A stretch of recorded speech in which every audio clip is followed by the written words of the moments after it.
महाराष्ट्र के नासिक जिले से लगभग 28 किलोमीटर दूर गोदावरी नदी के उद्गम स्थल पर स्थित है एक दिव्य और रहस्यमय स्थान त्र्यंबकेश्वर ज्योतिर्लिंग।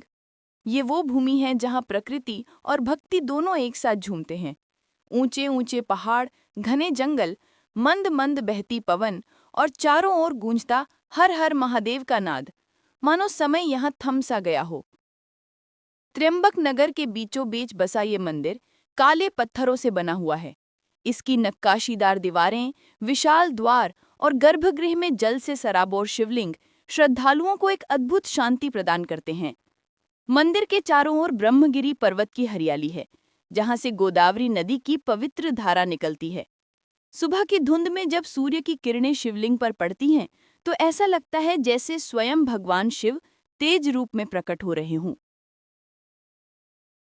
यहाँ के आसपास का वातावरण इतना शांत और अलौकिक है कि हर भक्त का मन भक्ति के सागर में डूब जाता है।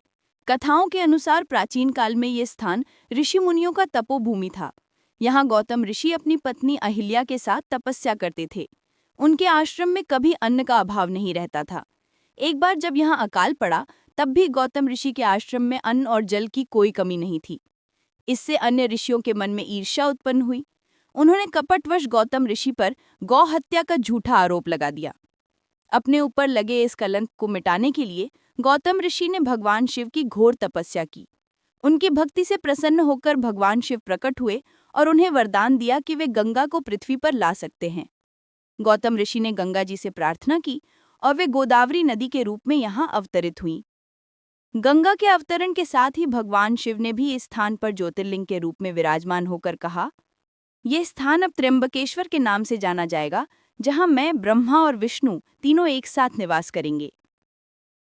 इसीलिए इस ज्योतिर्लिंग को त्र्यंबकेश्वर कहा जाता है, जिसका अर्थ है तीनों नेत्रों वाला भगवान।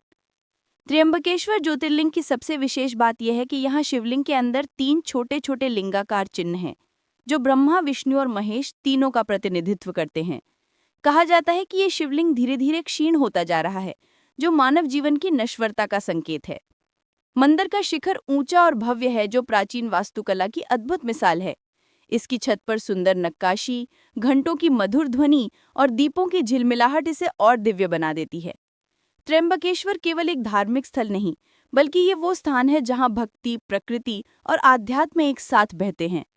जो भी यहाँ आता है वो शिव की उपस्थिति को अपने भीतर महसूस करता है।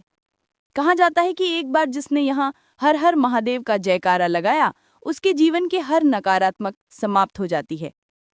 तो अगली बार जब आप महाराष्ट्र जाएं, त्र्यंबकेश्वर के उस शांत पवित्र वातावरण में एक बार ओम नमः शिवाय का जाप जरूर करें, क्योंकि यहाँ स्वयं भगवान शिव साकार रूप में विराजमान है।